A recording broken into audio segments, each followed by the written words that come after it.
First time ఎవరంటే చెప్పండి. మీ paper మీద 1 నెంబర్ రాయండి. ఇప్పుడు ఎందుకంటే ఫస్ట్ క్వశ్చన్ కదా, 1 నెంబర్ రాయండి. అందరు కూడా రాశారు కదా 1 నెంబర్. ఓకే, ప్రశ్న వినండి. ప్రశ్న విన్నాక మనకు ABCD 4 ఉన్నాయి. ఓకేనా? ABCD 4 ఉన్నాయి.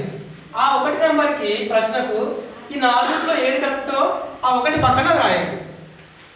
ఏ కరెక్ట్ అయితే ఏ రాయండి 1 పక్కన, B అయితే B రాయండి, లేదా C రాయండి D రాయండి. ప్రశ్న: దేవుడు నోవాహును అతని కుమారులను ఏమని ఆశీర్వదించండి.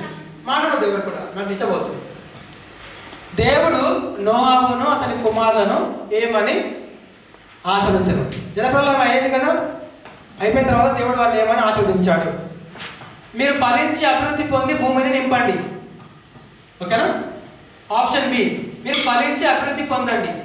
ఆప్షన్ C, మీరు ఫలించి భూమిని నింపండి. ఆప్షన్ D, మీరు ఫలించి వర్ధిల్లుడి. దేవుని వాక్యం ఉంటుంది అనమాట. దేవుడు అంటాడు నోవాహుతో, తన కుటుంబంతో అంటాడు, పిల్లలతో అంటాడు. ఏమని అంటాడు? మీరు ఫలించి అభివృద్ధి పొంది భూమిని నింపండి. ఏనా కరెక్ట్ అయితే ఏ రాయండి 1 పక్కన. లేకపోతే మీరు ఫలించి అభివృద్ధి పొందండి. Option B. ఆప్షన్ C, మీరు ఫలించి భూమిని నింపండి. ఆప్షన్ D, మీరు ఫలించి వర్ధిల్లుడి. అన్న ఒకటిలాగా ఉంటాయి. కాకపోతే దేవుడు కరెక్ట్ ఒక వర్డ్ యూజ్ చేశాడు. కరెక్ట్గా సెంటెన్స్ అనేది మీరు ఫామ్ చేసి చెప్పాలి. ఈ 4లో ఏదో ఒకటి రాయండి 1 పక్కన. రాసారా? 4లో రాయండి అంతే. మీ టాస్క్ సింపుల్. ఓకే, అర్థమైంది? రాస్తారు అందరూ 1 పక్కన ఏనా, బియా, సియా, డియా.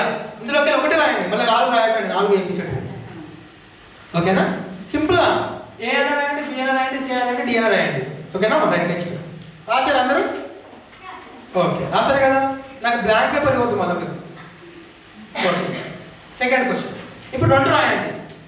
అక్కడ మీకు కాలం ఉంది కదా, 2 రాయండి. 2 పక్కన మీ పేపర్లు మేము ఎవరు చూపెట్టాము, మీ పేర్లు మేము ఎవరికి చెప్పము, మీకు ఎన్ని మార్కులు వస్తాయో మేము ఎవరికి చెప్పము. మీ పేపర్లు మీకే వస్తాయి మళ్ళా. 2వ ప్రశ్న: మాంసమును రక్తముతో ఎందుకు తినకూడదు? మాంసమును రక్తముతో ఎందుకు తినకూడదు? ఆప్షన్ A, ప్రాణమే దాని రక్తము. ఆప్షన్ B, రక్తమే దాని ప్రాణము. ఆప్షన్ C, మాంసమే దాని ప్రాణము. ఈ ప్రాణం మాంసం ప్రాణం. ఆప్షన్ D, ప్రాణమే దాని మాంసం. అర్థమవుతుంది కదా? సెకండ్ క్వశ్చన్ మళ్ళీ అవుతున్నాను. మాంసమును రక్తముతో ఎందుకు తినకూడదు? తినకూడదు దేవుడు చెప్పాడు.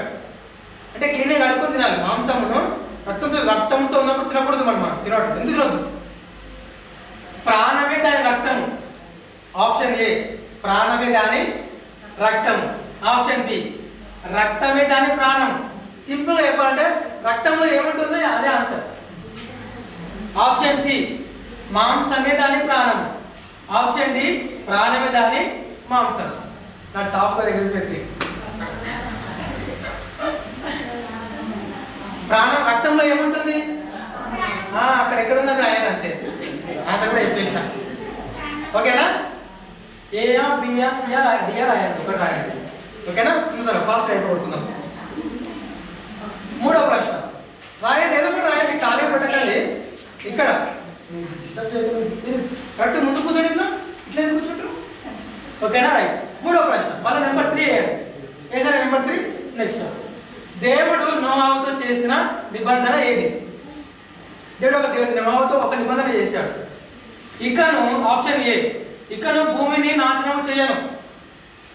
ఆప్షన్ B, జల ప్రళయముతో భూమిని నాశనం చేయను. ఆప్షన్ C, భూమిని నాశనము చేయుదును. ఆప్షన్ D, ఇకను భూమిని జల ప్రళయముతో నాశనము చేయను. రాయండి రాయండి, మీరే రాయండి. దేవుడు నోవాహుతో ఏమని నిబంధన చేశాడు? ఆప్షన్ A, ఇకను భూమిని నాశనము చేయను. అదైతే చెప్పాడు, కానీ ఎలా చెప్పాడు సెంటెన్స్ అనేది అవసరం మనకు. ఆప్షన్ B, జల ప్రళయంతో భూమిని నాశనము చేయను. ఆప్షన్ C, భూమిని నాశనము చేయుదును అంటున్నాడు ఇక్కడ. ఆప్షన్ D, ఇకను భూమిని జల ప్రళయంతో నాశనము చేయను. కరెక్ట్ సెంటెన్స్ ఏదో చెప్పాలంట. రాయండి, ఏదో ఒకటి రాయండి. అంటే ఆన్సర్ రాయండి. 3 పక్కన రాశారా ఏదో ఒకటి? పక్కన ఏనో బీనో సీనో డి రాయండి. ఓకే కదా. నెక్స్ట్ 4th క్వశ్చన్, చిన్న ముందు క్వశ్చన్ రైట్. 4వ ప్రశ్న, దేవుడు నోవాహుతో చేసిన నిబంధనకు గుర్తు ఏమిటి? చెప్పొద్దు, ఆన్సర్ బయటకి ఎవరు చెప్పొద్దు. Simple question. దేవుడు నోవాహుతో చేసిన నిబంధనకు గుర్తు ఏమిటి అని ఒక గుర్తు పెట్టాడు అనమాట. ఒక ప్రామిస్ చేసి దానికి గుర్తుగా ఇది ఉంది అని చెప్పాడు అనమాట. ఆ గుర్తు ఏంటి? Option A Indradhanusu, option B మేఘము, ఆప్షన్ సి మేఘములో ధనుసు, ఆప్షన్ డి భూమిలో ధనుసు. భూమిలో ధనుసు ఎక్కడ బ్రదర్? ఇది ఆప్షనే కాదు అసలు. ఓకేనా. దేవుడు నోవాహుతో చేసిన నిబంధనకు గుర్తు ఏమిటి? ఏ ఇంద్రధనుసు, బి మేఘము, సి మేఘములో ధనుసు, డి భూమిలో ధనుసు. ఆయన పేరు ధనుష్, డానియల్ ధనుష్. ఓకేనా. రాశారు కదా 4వ ప్రశ్న రాశారు, అయిపోయిందా? సింపుల్ గా 4వ ప్రశ్న పక్కన డాట్ పెట్టి ఏనో బీనో సీనో డియో రాయండి. ఓకే. 5వ ప్రశ్న, ఇది తప్పగా ఉంటుంది. యెహోవా ఎదుట పరాక్రమం గల వేటగాడు ఎవరు? ఓకేనా. యెహోవా ఎదుట 5వ ప్రశ్న, యెహోవా ఎదుట పరాక్రమం గల వేటగాడు ఎవరు? Option A Nimrod, option C Jubal, option C Jabal, option D Lamech. ఈ నలుగురిలో ఒకరు పరాక్రమం గల వేటగాడు అనమాట. చదివితే మనకు అర్థమవుతుంది. ఓకేనా right. Option A Nimrod, option D Jubal, option C Jabal, option D Lamech. మీకేం అర్థం కాలేదు అనుకోండి, ఏదో ఒకటి అనుకోండి మైండ్లో. ఐదో పక్కన 5 పక్కన ఏదో ఒకటి రాయండి, కానీ కాదు మాత్రం ఎక్కండి. వేటగాడు, పరాక్రమంలో వేటగాడు. ఇందులో నయ్యమైన లేడు. ఎవరు? ఏషావు లేడు. అది ఉండే అదే పెడతాడు. ఓకే. ఓకేనా. 6వ ప్రశ్న. ఓకే రాశారు కదా, ఏదో ఒకటి రాసేయండి. రైట్. 6వ ప్రశ్న, నిమ్రోదు తన తండ్రి పేరు ఏమిటి? ఇది తెలిసిన నిమ్రోదు ఎవరు తెలియదు అయినా. ఇప్పుడు నెక్స్ట్ చెప్తాను అనమాట, మళ్ళీ చెప్తే నెక్స్ట్ క్వశ్చన్స్ ఉన్నాయి. నిమ్రోదు తండ్రి పేరు ఏమిటి? Option A Cush, option B Japheth, option C Gomer, option D షెబు.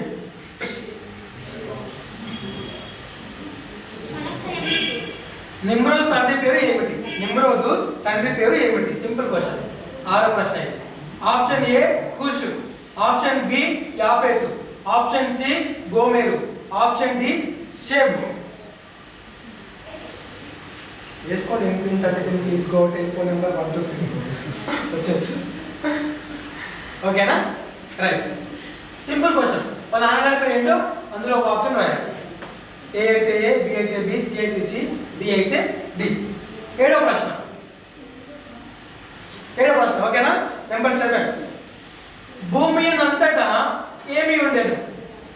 Simple question. ఏమి ఉండేదంటే ఆప్షన్స్కి వెళ్తే అర్థమవుతుంది. ఒక్క భాషయు ఒక్క మాటయు. అప్పట్లో అదే ఉండే, మరి ఇప్పుడైతే చాలా భాషలు ఉన్నాయి కానీ అప్పట్లో ఏముండే? ఒక్క భాషయు ఒక్క మాటయు ఉండేనా? ఒక్క భాషయు ఒక్క పలుకును. సెంటెన్స్ అది గుర్తురావు మనకు, అంటే సిమిలర్గా ఉంటాయి కానీ ఎగ్జాక్ట్ సెంటెన్స్ ఉంటుంది అక్కడ. ఆప్షన్ ఏ ఒక్క భాష ఒక్క మాట, ఆప్షన్ బి ఒక్క భాష ఒక్క పలుకు, ఆప్షన్ సి ఒక్క పని ఒక్క పలుకు, ఆప్షన్ డి ఒక్క జాతి ఒక రంగు. ఇది కొద్దిగా డిలీట్ చేయవచ్చు, ఫస్ట్ టఫ్గానే డిలీట్ చేయవచ్చు. అప్పుడు ఏముండే భూమి మీద? ఒక భాష ఒక మాట ఉంటే ఏ రాయండి? బి అయితే ఒక భాష ఒక పలుకు, సి అయితే ఒకటే పని ఒకటే పలుకు, డి అయితే ఒక జాతీయ ఒక రంగు. ఓకేనా? ఓకే కదా. ఇప్పుడు చాలా భాషలు ఉన్నాయి, అప్పుడు ఒకటే భాష ఉన్నాయి. అవునా కదా? Okay right. 8వ ప్రశ్న. ఏసారి 8 నెంబర్ పక్కన రాయండి. నరుల కుమారులు కట్టిన పట్టణమును గోపురమును చూడడానికి దిగి వచ్చిన వారు ఎవరు? అప్పుడు అలా ఒక పెద్ద పని చేసి పనికి కూడుకున్నారు అనమాట, పెద్ద పని పెట్టుకున్నారు అనమాట. 8వ ప్రశ్న, నరుల కుమారులు కట్టిన పట్టణమును గోపురమును చూడడానికి దిగి వచ్చిన వారు ఎవరు? దిగి వచ్చిన వారు ఎవరు? దిగి వచ్చారంటే ఎవరు? ఆప్షన్ ఏ యెహోవా, ఆప్షన్ బి దేవదూతలు, ఆప్షన్ సి మికాయేలు, ఆప్షన్ డి బబులోను. ఇది ఒక పని పెట్టుకున్నారు, చూడడానికి ఒక ఆయన వచ్చాడు. ఎలా వచ్చాడు? దిగి వచ్చాడు. ఓకేనా? ఆప్షన్ ఏ అయితే యెహోవా, ఆప్షన్ బి అయితే దేవదూతలు, సి అయితే మికాయేలు, డి అయితే బబులోను. సింపుల్. ఇప్పుడు 9వ ప్రశ్న, వాళ్ళు చేసిన పని అంటే మనకు తెలుస్తుంది. అక్కడ వాళ్ళు ఒక పని చేస్తున్నారు. ఓకేనా? రైట్, రాసాయి అందరూ. 9వ ప్రశ్న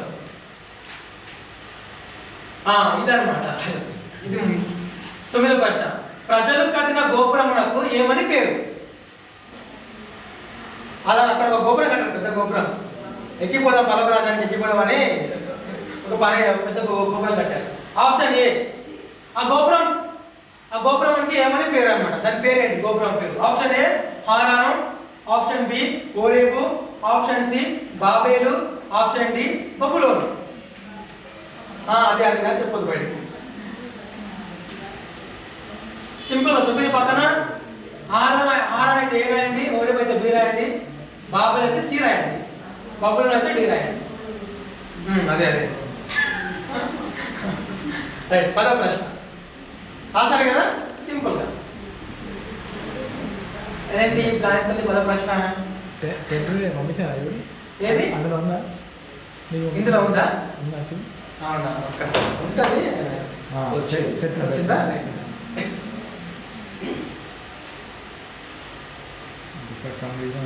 యెహోవా అబ్రహామును ఏ విధంగా ఆశీర్వదించారు? ఇది చివరి చాప్టర్, 12వ అధ్యాయం. యెహోవా అబ్రహామును ఏ విధంగా ఆశీర్వదించాడు? ఆప్షన్ ఏ నిన్ను గొప్ప జనముగా చేయుదును అన్నాడా? అయితే ఏ రాయండి. బి నిన్ను నీ ప్రజలను ఆశీర్వదించను, సి నీ నామమును గొప్ప చేతును, డి నిన్ను గొప్ప జనముగా చేసి నిన్ను ఆశీర్వదించి నీ నామమును గొప్ప చేతును నీవు ఆశీర్వాదముగా నందువు. యెహోవా 10వ ప్రశ్న, యెహోవా అబ్రహామును ఏ విధముగా ఆశీర్వదించను? ఆప్షన్ ఏ నిన్ను గొప్ప జనముగా చేయుదును, ఆప్షన్ బి నిన్ను నీ ప్రజలను ఆశీర్వదించెదను, ఆప్షన్ సి నీ నామమును గొప్ప చేతును, ఆప్షన్ డి అన్నున్నాయి. ఆప్షన్ డిలో అన్నున్నాయి. చీటింగ్ కొట్టున్నావా మీరు? మైనస్ మార్క్స్ అన్నమాట. ఓకేనా? రైట్, రాశారు కదా. ఫటాఫట్ పేపర్ తీసేయండి. ఇంకా చివరి రావడంతో మనకు సెలవు తీసుకుంటాం. దయచేసి క్షమించండి.